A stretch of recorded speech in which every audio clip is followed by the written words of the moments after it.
Hey everyone, it's Gene Calderon back again for another teaching theme day, this time being Friday. We are going to do what we call Philosophy Friday. This is a time where we just take a time to look at some thoughts and some ideas that we have as far as following the Christian worldview and just living everyday life, and how do we put these things together and does it make sense? And today I want to talk to you about the natural law, or what we call the moral law. Just think about it. You've probably seen two people or maybe more argue with each other. And sometimes people look at it and they'll think it's funny. Sometimes you'll look at it and you might feel uncomfortable. But in either case, there's always something that we can learn about why these people are arguing. Why are they doing it? What's the purpose of it? What brought it up in the first place? When we hear somebody say, well, what if I did that to you? Or, hey, you know what? I was here first. Or, you know what? You owe me because of such and such a thing. And that just ain't right.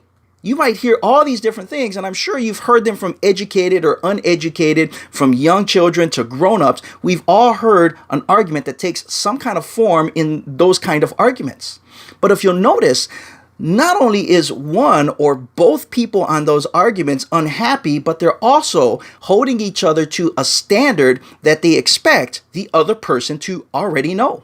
And the other person doesn't usually deny that standard that they're being held to. Instead, they're looking for a way to justify that behavior with some kind of an excuse. Why did you do something like that? Or this is why I had to go and not be honest with you. Or this is why I had to get around the truth, or, things like that. So whether they realize it or not, they are both recognizing some sort of moral law, expecting us to behave in a decent way, a way that we believe should be the proper way to behave.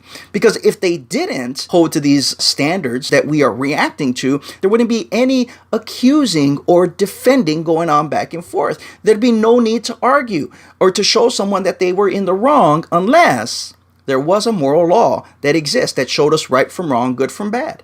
If that didn't exist, there's no point in arguing.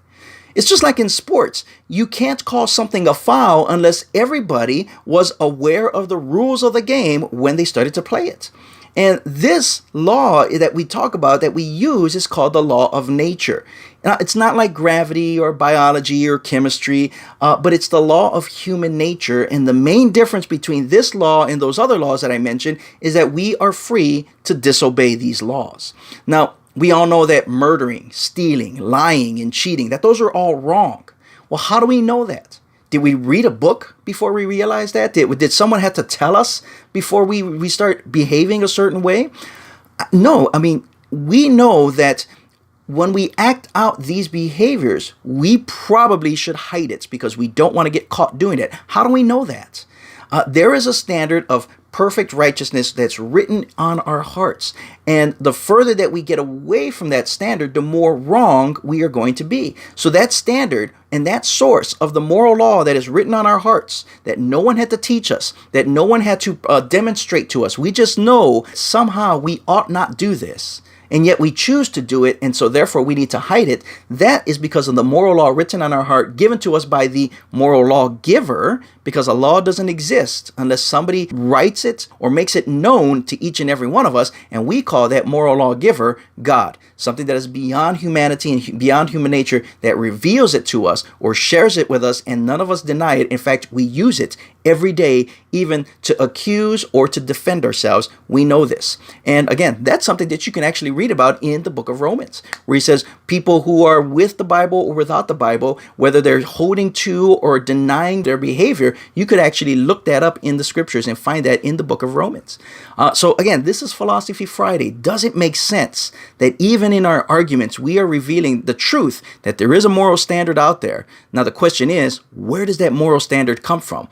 Who is the one who put this in place? And again, we believe that that points back to a theistic God, a God that lives beyond humanity, beyond time, space, and matter, to be able to give it to us and reveal it to us. And that's who we claim to worship. This is Philosophy Friday. This is Gene Calderon with Gene Calderon Apologetics Ministries. Again, if you're interested in that, if you're looking to support a ministry like this, look at the tabs below. Contact us on any of the links that you see, and let us know if you have a question about this. Let us know if you'd like to hear more about this, or join us for some of the events that are coming up. We'd love to see you. We'd love to meet you, shake hands, get to know each other. God bless you all. Hope to see you soon.